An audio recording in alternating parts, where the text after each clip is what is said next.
Hi friends, welcome our channel. இன்னைக்கு நம்ம சேனல்ல என்ன ரெசிபி செய்ய போறோம்னு பாத்தீங்கன்னா ஒரு வீட்ல இருக்கிற பொருட்களை வச்சு செய்யக்கூடிய ஒரு வேர்க்கடலை பர்ஃபி செய்ய போறோம். இது பாத்தீங்கன்னா டேஸ்ட் ரொம்ப சூப்பரா இருக்கும். ஈவினிங் ஸ்நாக்ஸா குழந்தைகளுக்கு செஞ்சு கொடுக்கலாம். இது எப்படி செய்யறதுன்னு பார்க்கலாம் வாங்க. பாத்தீங்கன்னா வேர்க்கடலை வந்து நல்லா ஒரு கப் எடுத்துர்க்கேன். இது வறுத்த வேர்க்கடலை தான். கொஞ்சம் வந்து வறுத்தோம்னா அந்த தோல் எல்லாம் வந்துரும். நல்லா வறுத்து தோல் வந்து எடுத்து வச்சுக்கலாம். நம்ம வந்து ஆயில்லாம் விட வேணாம்.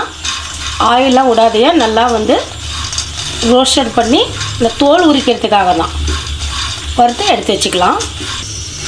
இது நல்லா வந்து ரோஸ்டட் பண்ணிவிட்டு தோலெல்லாம் எடுத்துகிட்டு உங்களுக்கு நான் காமிக்கிறேன். இப்போ பார்த்தீங்கன்னா வேர்க்கடையை வந்து நல்லா தோல் உரிச்சிட்டோம். இது ஒரு கப் அளவுக்கு எடுத்துருக்குறோம். இதெல்லாம் வந்து மிக்சியில் அடித்து எடுத்துக்கலாம்.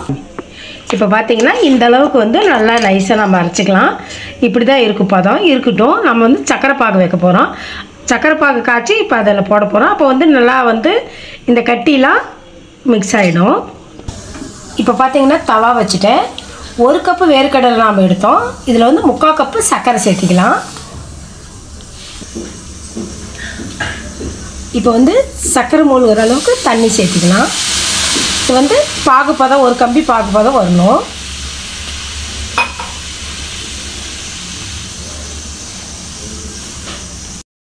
இப்போ பாருங்கள், நல்லா ஒரு கம்பி பாகுப்பதம் வந்துருச்சு. நல்லா திக்காயிடுச்சு. இப்போ அந்த அரைச்சி வச்சுருந்த வேர்க்கடலை அதில் சேர்த்திக்கலாம்.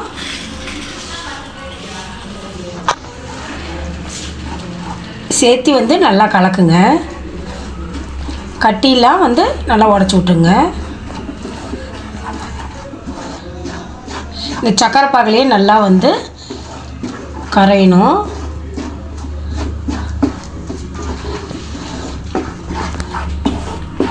இது பார்த்தீங்கன்னா இந்த வேர்க்கடலை பர்ஃபி உடம்புக்கு நல்ல ஹெல்த்தான ஒரு டிஷ்ஷு. இப்போ பார்த்தீங்கன்னா நல்லா திக்காக போகுது. இப்போ வந்து ஒரு 2 ஸ்பூன் வந்து நெய் சேர்த்திக்கலாம். சேர்த்து நல்லா வந்து கலக்குங்க. நல்லா திக்காக வர அளவுக்கு நல்லா வந்து நம்ம வந்து கலக்கிக்கலாம். தவாவில் ஒட்டாத அளவுக்கு நல்லா வந்து ஆயில் ஏன்னா அந்த வேர்க்கடலையில் ஆயில் வரும். நல்லா ஆயில் பிரிஞ்சு வரும் பாருங்க. இந்த மாதிரி இதை வந்து நான் பிளேட்டுக்கு ஊற்றிட்டு காமிக்கிறேன். பிளேட்டில் வந்து 2 ஸ்பூன் வந்து நெய் ஊற்றி இதை அப்படியே எடுத்து அதில் வந்து சேர்த்திக்கலாம். இப்போ வந்து பட்டர் ஷீட்டில் வந்து ஒரு ஸ்பூன் நெய் வந்து சேர்த்திக்கலாம். சேர்த்து இப்போ இந்த இதை அப்படியே அதில் ஊற்றுங்க. இது நம்ம வந்து காஜு கட்லி டேஸ்ட்டுக்கு இருக்கும்.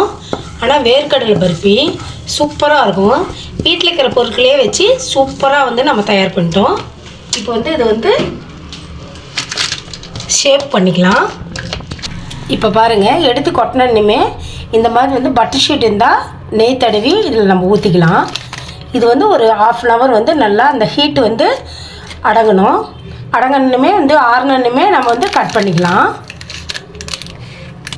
இப்போ பாருங்கள், சூப்பராக வந்து நமக்கு வந்து வேர்க்கடல் பர்ஃபி வீட்டில் இருக்கிற 2 பொருள் சர்க்கரையும் வேர்க்கடல் இருந்தால் போதுங்க. நெய் ஆப்ஷன் தான்.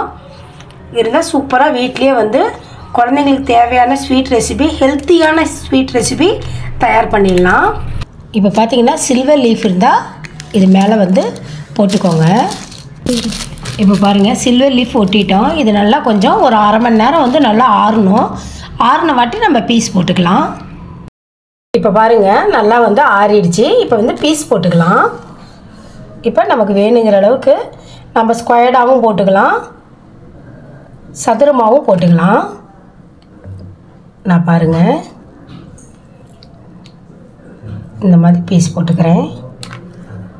இப்போ பாருங்கள் ஃப்ரெண்ட்ஸ், சூப்பராக வந்து நமக்கு வந்து வேர்க்கடல் பர்ஃபி சூப்பராக ரெடி ஆயிடுச்சு. இது பார்த்தீங்கன்னா காஜு கட்லி டேஸ்ட்டில் இருக்கும். சூப்பராக இருக்கும். நீங்களே வந்து வீட்டில் இருக்கிற பொருட்களை வச்சு தயார் பண்ண டிஷ் இது. நீங்களே இந்த டிஷ்ஷை வந்து வீட்டில் ட்ரை பண்ணி பார்த்துட்டு எப்படி இருக்குதுன்னு கமெண்ட்ஸில் சொல்லுங்கள். டேஸ்ட்டு வேறு லெவலாக இருக்கும். பிடிச்சிருந்தால் லைக் பண்ணுங்கள், ஷேர் பண்ணுங்கள், சப்ஸ்கிரைப் பண்ணுங்கள். தேங்க்யூ, பாய்.